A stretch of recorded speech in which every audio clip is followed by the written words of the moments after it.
While recovering from heart surgery, a father opened his laptop and found his own home for sale on Zillow. The listing was live, complete with interior photos he never authorized. The agent listed was his son-in-law. Last year, fraudsters stole over $1 billion in real estate this way. This is the story of the one phone call that stopped it all. The man's name was David Miller.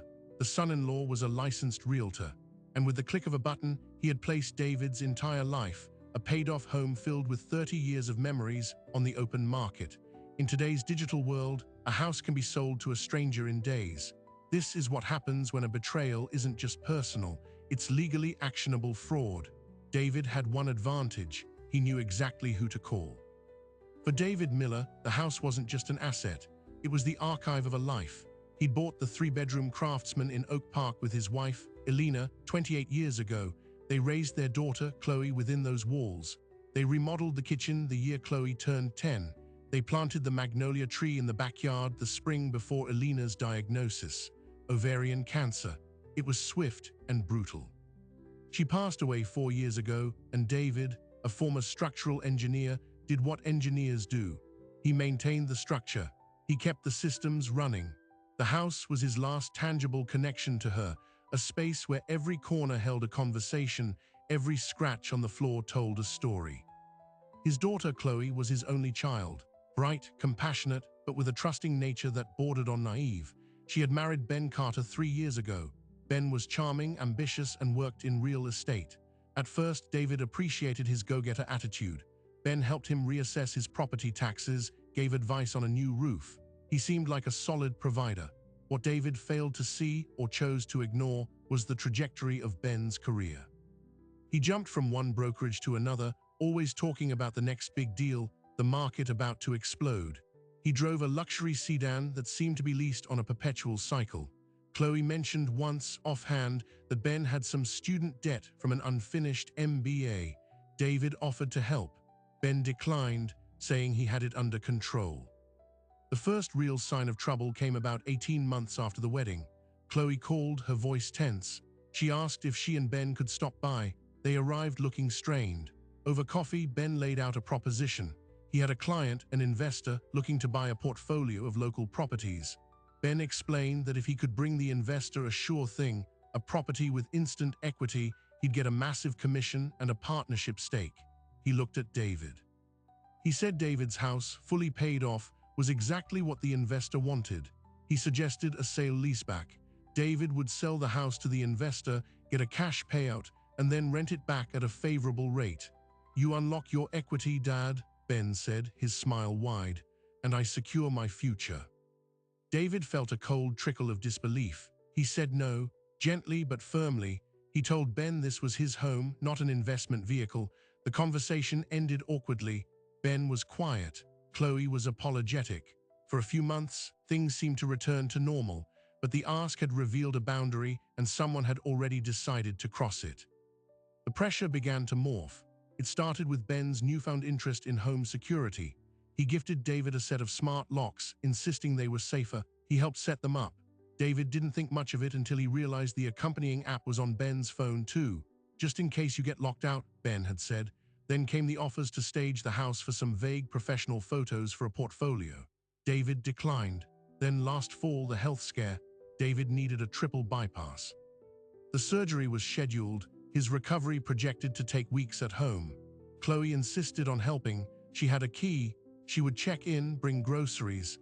Ben offered to handle any house issues, mail, maintenance. Vulnerable and grateful, David agreed. The surgery went well, but the recovery was grueling. David was home, weak, spending most of his time in his first-floor den. Chloe visited daily. Ben would come by, often when Chloe wasn't there, always with a reason. He needed to check the furnace filter. He wanted to measure a window for a quote. He was taking pictures of the garden for a landscaping idea. David, medicated and exhausted, didn't have the energy to question it.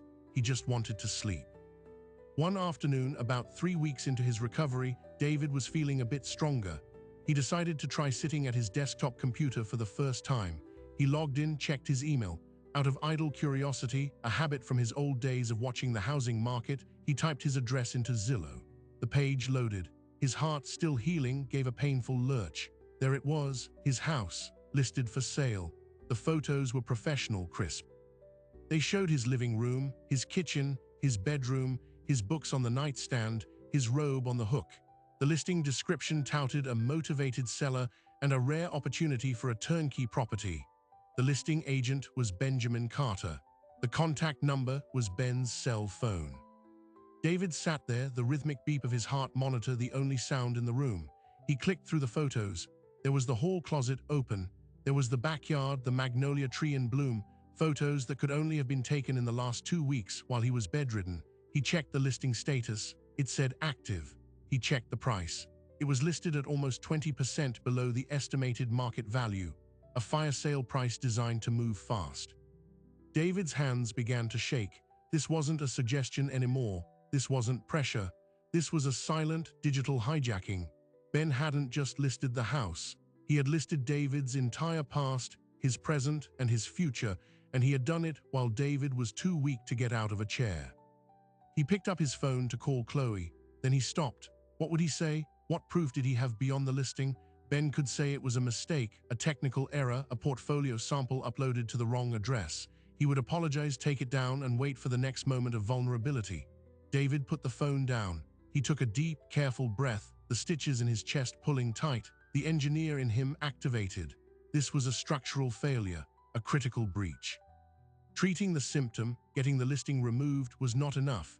He had to address the root cause. He had to ensure this could never happen again. He looked at the heart monitor, at the steady line tracing his pulse. He needed a different kind of specialist.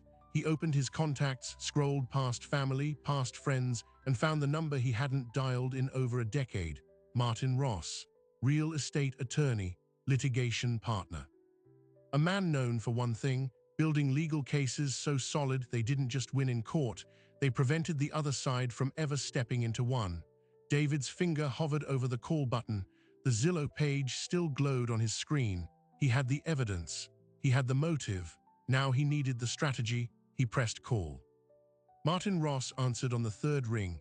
His voice was calm, a low rumble that reminded David of a foundation settling. David didn't lead with emotion. He stated facts. Martin, it's David Miller. My son-in-law, a licensed realtor, has listed my primary residence for sale on Zillow without my knowledge or consent. I have the listing pulled up on my screen right now. I need to know what happens next. There was a brief pause, the sound of a chair rolling and a keyboard clicking. Send me the link immediately, Martin said. Do not touch anything else on the listing. Do not attempt to contact the listing agent or Zillow yourself. Take screenshots of every part of the page, the photos, the description, the agent info, the status. Then close your browser. I'll call you back in 20 minutes. David did exactly as instructed. His hands were steady now, the shock metabolizing into procedural focus. He captured the evidence, sent it, and waited. The 20 minutes felt like an hour. When Martin called back, his tone had shifted from calm to clinically focused. David, this is unequivocally fraud. It's also a massive breach of real estate licensing law and potentially a criminal act. We have two immediate objectives. First, inflict maximum professional consequence on the agent. Ben, second, secure your property permanently against any future attempt. The order is critical. We go after his license first. That removes his tool. Then we build the legal fortifications. Martin explained the battlefield. The Real Estate Commission that issued Ben's license had a strict, fast-track disciplinary process for fraud and unauthorized practice, a complaint that would trigger an investigation that could suspend his license within days. Simultaneously, they would draft a cease and desist letter to Ben and his brokerage, citing fraud, trespass, and violation of fiduciary duty. This letter would be a factual bomb, detailing every piece of evidence. Its purpose wasn't to negotiate. It was to establish a documented, undeniable record of his actions for the coming legal fight. But here's what you need to understand, Martin said, his voice dropping. The moment we file the complaint, this ceases to be a family matter. The state will investigate, his brokerage will be notified, his career as he knows it will be over. There is no taking this back. Are you prepared for that? David looked at the screenshot on his screen, at the photo of his bedroom, his private space offered up to strangers. He thought of Alina. He thought of the sheer, breathtaking audacity of it. I'm prepared, he said. Good, now I need you to think. Beyond the smart locks, did Ben have access to any of your documents, tax records, mortgage statements, the deed? David's blood ran cold. Months ago, when Ben was being helpful, he'd offered to organize a fireproof safe for important documents. David, thinking he was being considerate, had shown him where it was. He hadn't given him the combination, but he knows where the physical deed is, David said quietly. That's a problem we can solve, but it tells us his mindset. This wasn't a spur-of-the-motion lark. He was scouting the territory. He was looking for the paperwork that would make a sale seem legitimate to a buyer or a title company. This was premeditated. The next 48 hours were a silent, digital blitzkrieg orchestrated from David's den. Martin's firm prepared the paperwork. The complaint to the State Real Estate Commission was 12 pages of meticulously sourced fact. It included the Zillow screenshots, a timeline of David's surgery and recovery establishing his incapacity, a sworn affidavit from David attesting he never authorized the listing, and a pointed list of licensing rules Ben had violated. The accompanying cease and desist letter to Ben and his broker was even more brutal. It used phrases like willful misrepresentation, criminal trespass for the purpose of photographing the interior, and attempted conversion of real property.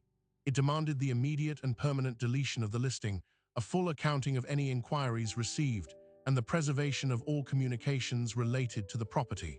It ended with a chilling line, "All your rights are expressly reserved." Martin filed the commission complaint electronically at 9 a.m. on a Tuesday. He sent the cease and desist letters via certified mail and email at 9:05. The machinery of consequence was now in motion, and its first gear engaged with shocking speed. At 2:17 that same afternoon, David's phone buzzed. It was Chloe. He let it go to voicemail. She called again and again, then a text. "Dad, we need to talk, it's urgent." He didn't respond. He forwarded the text to Martin. The response was a single word, "Good." The first external reaction came from the brokerage. The broker in charge, a woman named Linda Sharp, called Martin directly 3 hours after receiving the email. Her voice was tight with controlled panic. She had seen the complaint. She had seen the listing. She claimed complete ignorance. Martin was polite but unyielding. He informed her that her agent had committed major fraud using her firm's name and that her liability was now a central question. By the end of the call, Linda Sharp was promising full cooperation. She suspended Ben's affiliation with the brokerage on the spot. But Ben himself was silent. No call, no email, no dramatic confrontation. The silence was more unnerving than any outburst. The next morning, the Zillow listing disappeared, not marked pending, not off-market. It vanished as if it had never existed. Martin nodded when David told him, "Standard panic move. It doesn't matter. We have the screenshots. The deletion just confirms his guilt." Then the State Commission acted. David received an auto-generated email acknowledging his complaint. Ben received a very different packet, a formal notice of investigation demanding a response within 10 days and summoning him to a preliminary hearing. The trap was no longer just legal, it was professional, and it was closing fast. On day 3, the dam broke. Chloe showed up at David's door. He saw her through the window, her face pale and streaked with tears. He was under strict instructions not to engage, but she was his daughter. He opened the door but didn't step aside to let her in. "Dad, what did you do?" she cried, her voice raw. "Chloe, I'm not discussing this with you without my attorney present. This is a legal matter now." "Legal? He's your family. He's my husband. You're trying to destroy him." She was hysterical, a state he'd never seen her in. "Ben tried to sell my home out from under me while I was on a heart monitor, Chloe. Look at me." He willed his voice to stay level. "He entered my house, took photographs of my private spaces, and offered it for sale. That is not family. That is a crime. And yes, I am ensuring there are consequences for that crime." She stared at him, the truth of it battling with her loyalty. He was under pressure. He had debts. He was going to fix it. He had a plan. "There is no plan that starts with theft, Chloe. Go home. Tell Ben to get a lawyer, a good one." He closed the door gently, locking it. He heard her car door slam, heard the engine roar away. He leaned against the wall, the pain in his chest not from surgery, but from the sheer cost of what was being torn apart. An hour later, Martin called. "We just got our first major piece of leverage," he said, a note of satisfaction in his voice. "The commission has moved Ben's hearing up. It's in 72 hours, and they've requested his client communication logs from the brokerage for the past 6 months. Linda Sharp is complying. We're about to see the full scope of this." The logs arrived the next day. Martin summarized them for David. For 2 months prior to the listing, Ben had been in contact with a particular buyer, an out-of-state LLC called Quick Turn Properties. The communications showed Ben pitching David's house as a distressed seller situation and a motivated estate. He had provided preliminary figures, discussed a quick close. Most damningly, a week before the listing went live, he had emailed them, "Getting final access and visuals this week. Property will be listed at a can't-miss price to generate immediate multiple offers. Be ready to move." He wasn't just listing the house, he had a buyer lined up. This was a planned, commercial transaction. "David," Martin said, "this moves it from a desperate gamble into the territory of systematic fraud." He wasn't just hopping to get lucky, he had a pipeline. "This LLC, Quick Turn, we're looking into them now, but this gives the commission everything they need to revoke his license permanently. More importantly, it gives us a new target." That evening, as David tried to sleep, his phone lit up with a notification. It was an email. The sender address was a jumble of letters. The subject line was blank. The body contained only a link. Cautiously, David opened it. It led to a private, unlisted video on a streaming site. The video showed a man, his face blurred but his voice unmistakably Ben's, giving a seminar. The title of the video, "Unlocking Equity from Uncooperative Assets." David hit play, his heart sinking. The video was a recording from a real estate investment webinar Ben had given 6 months earlier. In it, he was charismatic, grinning at the camera. "Sometimes," Ben said, "the best opportunities are right in front of you in your own network. A family member with a paid-off property, an elderly parent sitting on unrealized wealth. Their emotional attachment is your biggest obstacle, but also your biggest advantage. They trust you. With the right approach, helping them see the logic, managing their paperwork, even staging a little crisis, you can guide that equity into your hands where it can work harder. It's not about pressure, it's about enlightened persuasion." David stopped the video. He felt nauseous. This wasn't a secret debt. This was a business model. Ben had been practicing this, preaching this. David's house wasn't a target of opportunity, it was a case study. He sent the link to Martin.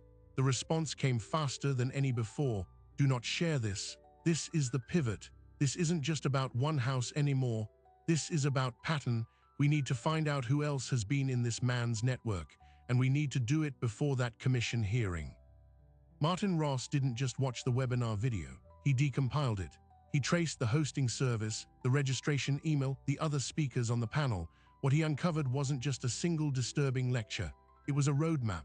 Ben Carter was part of a loose network of realtors and wealth strategists who shared tactics for what they called legacy asset liberation. Their target, equity-rich, cash-poor seniors, often within their own families. Their method, a blend of psychological pressure, manufactured urgency, and exploiting legal gray areas around power of attorney or implied consent. David's case was a textbook example, right down to the health crisis, creating a window of opportunity. "This isn't a debt problem," Martin told David, his voice grim over the speakerphone. "This is a business, and if he was practicing this on you, the odds are near 100% that you are not his first target. You're just the first one who caught him." Martin shifted strategy. He filed a supplemental package with the Real Estate Commission, including the webinar video and a formal request to expand their investigation into Ben's entire transaction history. Simultaneously, he made a strategic decision. He reached out to the State Attorney General's Consumer Protection Division, presenting David's case not as a family dispute, but as a likely instance of a predatory pattern affecting multiple vulnerable homeowners. He was no longer just defending one house. He was trying to trigger a wider net. The move had an immediate, electric effect. The AG's office, inundated with elder fraud cases, took the bait. They opened a preliminary file and requested all of Martin's evidence. The stakes were no longer just a license. They were now potential criminal charges for fraud, conspiracy, and financial exploitation of a vulnerable adult. The night before the Real Estate Commission hearing, Chloe called again. This time, David answered. There were no tears, only a flat, exhausted dread in her voice. He got a lawyer, she said, a criminal defense attorney. Dad, they're talking about felonies. I know, David said, the weight of it settling on him. Did you want this? Did you want him to go to jail? Her question wasn't an accusation, it was a plea for understanding. Chloe, I didn't want any of this. I wanted to be safe in my own home. He set this fire. I just refused to stand in the middle of it and burn. What happens to him now is the direct result of choices he made long before I ever called Martin. She was silent for a long time.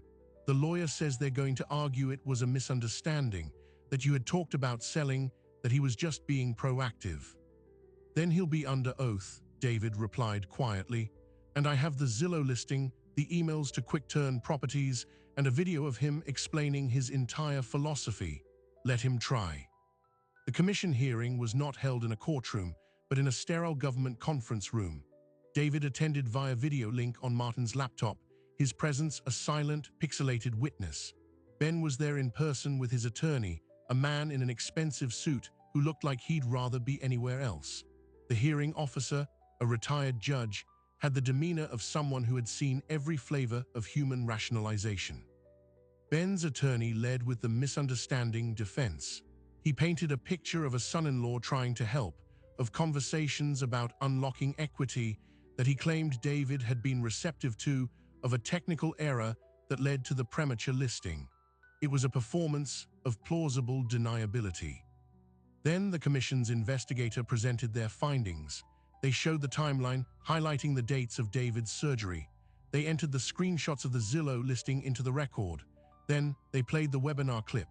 In that quiet room, Ben's confident voice explaining enlightened persuasion of elderly relatives was devastating. His attorney's shoulders slumped almost imperceptibly.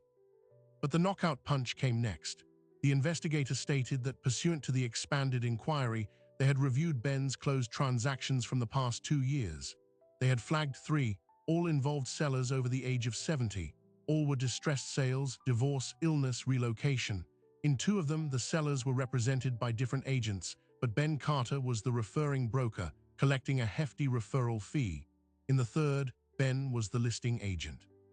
That seller, an 82-year-old widow, had sold her home of 40 years at 15% below market value to a cash buyer. That buyer's LLC was registered to a holding company. That holding company shared a business address with Quick Turn Properties. The investigator looked at Ben. Mr. Carter, can you explain your business relationship with Quick Turn Properties LLC? Ben's attorney objected. The hearing officer overruled him. Answer the question, Mr. Carter. Ben, under the bright lights, looked at his lawyer, then at the table. I have no ongoing relationship, he mumbled. That's not what I asked. Can you explain the business relationship that existed at the time of these transactions? A long pause. They were a client, an investment buyer. A client to whom you repeatedly pitched the Miller property as a distressed seller situation. A client who purchased a home from another elderly client of yours at a significant discount. Do you see a pattern emerging, Mr. Carter? Ben said nothing. His attorney asked for a recess. It was denied. The hearing officer adjourned the proceedings shortly after, stating that the commission would deliberate and issue a ruling on the license revocation within 10 business days. It was not a question of if, but of how permanently his career would end. David watched Ben's face on the screen as the hearing ended. The charming, ambitious facade was gone, replaced by the hollow look of a man watching his future evaporate. There was no satisfaction in it for David, only a profound, weary sadness. In the car afterwards, Martin was focused. The commission is a lock, he's finished, but the AG's office is the real story now. They have what they need to open a full criminal investigation. They'll subpoena bank records, all communication with Quick Turn, the whole network. Ben will be offered a deal, cooperate, name names, give them the bigger fish, and maybe avoid prison time. And if he doesn't cooperate, David asked. Then he becomes the bigger fish, and he goes to prison. Martin paused. There's something else. While we were in there, my paralegal emailed me. We did a deep dive on Quick Turn Properties. It's a shell, but the registered agent for the shell is a law firm, and one of the partners at that firm is the brother of the speaker who hosted that webinar. This is organized, David. It's small time, but it's organized. The revelation landed like a physical blow. This wasn't just Ben's greed. He was a cog in a machine designed to strip assets from the vulnerable. David's home had been on an assembly line. 2 days later, the other shoe dropped. It came from an unexpected direction. David received a letter from his title insurance company. Given the fraud attempt, they were conducting a proactive audit of his title. Standard procedure, the letter said. But then Martin called, his voice urgent. The title search found something, Martin said. A document was recorded against your property 2 weeks ago. It's a lien, a mechanic's lien for $25,000 filed by a contractor called Sure Foundation Repair. David was baffled. I've never hired a foundation repair company, ever. I know, I pulled the filing. The lien paperwork is sloppy, but it's notarized. The notary's stamp is from a shipping store in the next county. The contractor is an LLC that was formed last month. David, this is a fraudulent lien. It's a second-wave attack. Martin explained the play. A fraudulent lien clouds the title. It makes the property unsellable until it's resolved, which can take months and thousands in legal fees to clear. For a scammer, it's a weapon of extortion. Pay us to remove the lien, or you can't ever sell your home. But in this context, it was something else. It was sabotage. He's trying to poison the asset, Martin said, the pieces clicking together. He can't sell it, so he's trying to destroy its marketability out of spite, or to force you into a situation where you might consider a lowball cash offer from one of his associates to solve the problem. This is scorched earth. The rage David had kept contained for weeks finally boiled over. It was a cold, clear rage. How do we burn it to the ground? He asked, his voice quiet. We go to the police. Now, this is document fraud, forgery. It's a concrete, slam-dunk criminal charge separate from the real estate stuff. We take this lien, the notary fraud, the fake LLC, and we walk into the police station. We let the AG's office handle the big picture. We let the local DA handle this knife to the ribs. David stood in his living room, looking at the magnolia tree through the window. They had attacked his home from every angle, digitally, professionally, legally, and now through forgery. There was no line left they would cross. The last vestige of hope that this could be contained, that some fragment of family might be salvaged, evaporated. This was war. Set up the meeting, David said. I'll be there. He was done playing defense. It was time to end it. David Miller walked into the police station with Martin Ross and a folder containing the fraudulent lien, the notary stamp records, and the business registration for the Shell LLC. He didn't tell a story of family betrayal. He presented a case of felony forgery and document fraud. The detective who took the report, a veteran of financial crimes, scanned the documents, looked up at David, and said, "This is one of the cleanest fraud setups I've seen. They got sloppy with the notary, that's our in." That sloppiness became the thread that unraveled everything. The notary, when questioned, admitted she'd notarized a stack of documents for a nice young real estate guy named Ben at her shipping store counter. She never checked ID against the names on the lien paperwork. She just stamped and signed. For the police, this was the direct link between Ben Carter and the fraudulent document. Combined with the evidence from the Real Estate Commission and the AG's office, it created an undeniable chain of criminal activity. The dominoes began to fall in a precise legal sequence.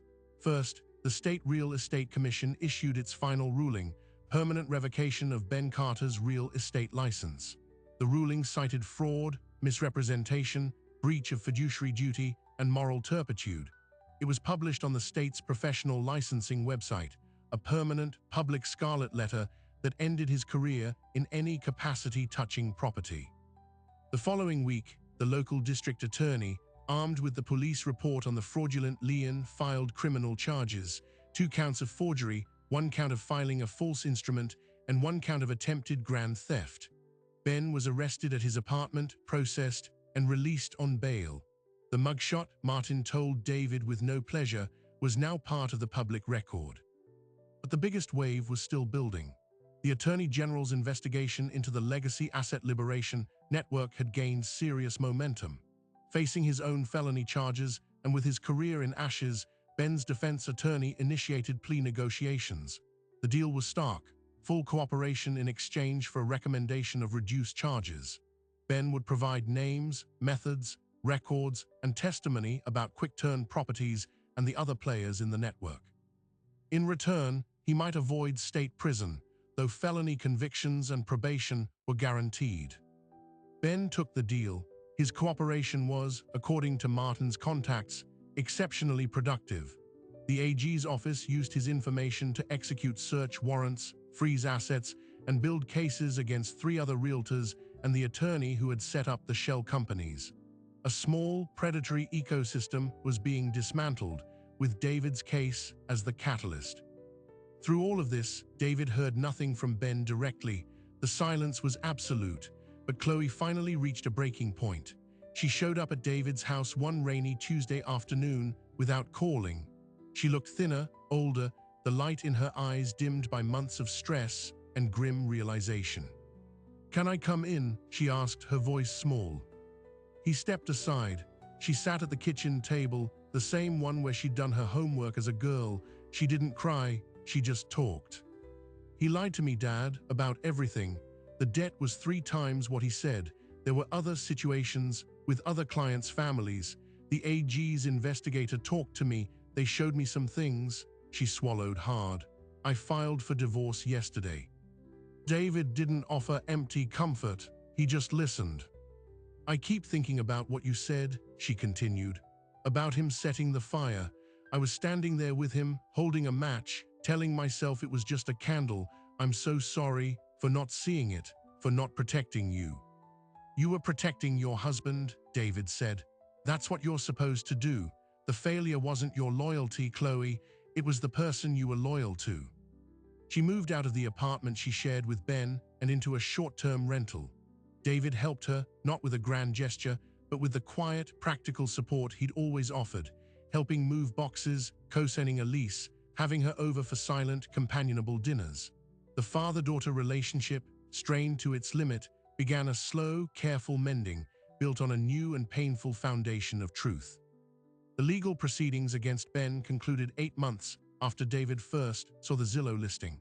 Ben pleaded guilty to 1 felony count of fraud and 1 misdemeanor count of forgery related to the lien. The other charges were dropped in light of his cooperation. He was sentenced to 5 years of probation, ordered to complete 500 hours of community service, and was made jointly liable for all of David's legal fees, which amounted to over $60,000. A civil judgment was entered against him. He would be paying it off for decades. The network he informed on was effectively destroyed, with indictments handed down to 4 other individuals. With the criminal case closed, Martin moved to the final defensive step, permanently fortifying David's title. He petitioned the court to expunge the fraudulent lien, which was granted. Then, using the full record of the case, the court judgments, the license revocation, the criminal conviction, he worked with the title insurance company to place a quiet title notice on the property. It was a legal shield, a documented warning to any future title examiner that this property had been the target of a major fraud attempt and that the rightful owner had decisively prevailed. It would scare off any legitimate buyer's agent, making the house nearly impossible to sell fraudulently in the future. The house was finally, legally, and completely secure. One afternoon in late autumn, almost a year to the day after his surgery, David was raking leaves beneath the magnolia tree. His heart was strong, his recovery complete. Martin Ross called, not on business, but as something resembling a friend. "I thought you'd want to know," Martin said. "I got the final disposition report from the AG's office. They recovered about $200,000 from the assets they froze from that network. It's being held in a restitution fund. Some of the other victims, the ones who sold their homes, might get a little back. I thought that might mean something to you." It did. It meant the story had a radius larger than his own backyard. Other people, strangers, might find a sliver of justice because he had chosen to fight. David finished raking and went inside. The house was quiet, filled with the golden light of a falling sun. He felt the equilibrium he had fought for settle into his bones. It wasn't happiness, it was peace, earned through a terrible price. He kept the house. Of course he kept the house. Every repaired boundary, every legal document, every quiet morning was a testament not to possession, but to preservation. He had preserved a space where memory could live undisturbed. The final surprise came in the spring. Chloe asked to meet him for lunch.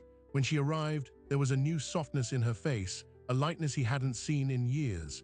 Over sandwiches, she told him she was seeing someone, a teacher at the high school where she'd started substitute teaching.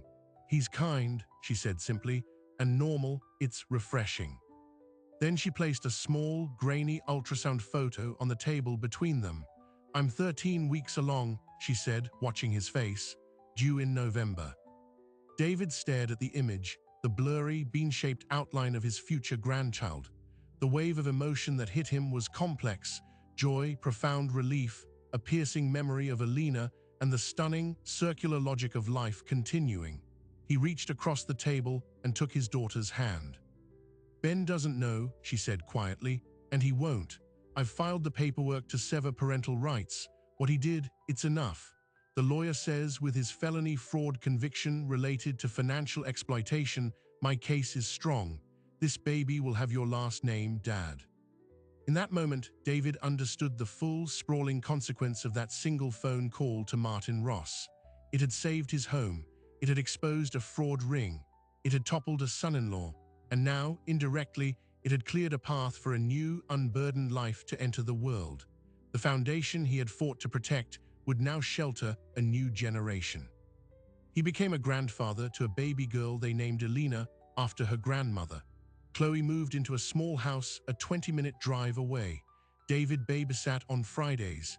He would rock little Alina in the same living room, in the same silence that had once been threatened with strangers and sirens. People asked him sometimes how he remained so calm through it all. He told them the truth. He wasn't calm. He was resolved. There's a difference. Calm is a feeling, resolve is a structure, and he was an engineer. He knew that when you discover a critical flaw, you don't patch over it with wishful thinking. You reinforce it with the strongest materials you can find: truth, law, and the courage to say no. The Zillow listing was gone, the lien was expunged, the license was revoked, the prison sentence was avoided, but the felony record was permanent. The house was safe, his daughter was free, his granddaughter was sleeping in his arms. David Miller learned that in the digital age, your home can be stolen with a click, but it can also be defended with a call. Not a call for revenge, but a call for order. A call to the people who understand that some boundaries aren't just personal, they're civilizational, and maintaining them isn't an act of selfishness. It's the first duty of a free man. He sits on his porch now, watching the magnolia tree bloom. The foundation, tested by the worst forces of greed and betrayal, holds. It holds for him, it holds for Chloe, and now it holds for little Alina, who will one day play in its shade, never knowing the storm that passed over it, but secure in the strength of what was built and what was saved. David Miller's story is a modern parable written in legal filings and listing pages. It reveals a chilling truth about our digital age.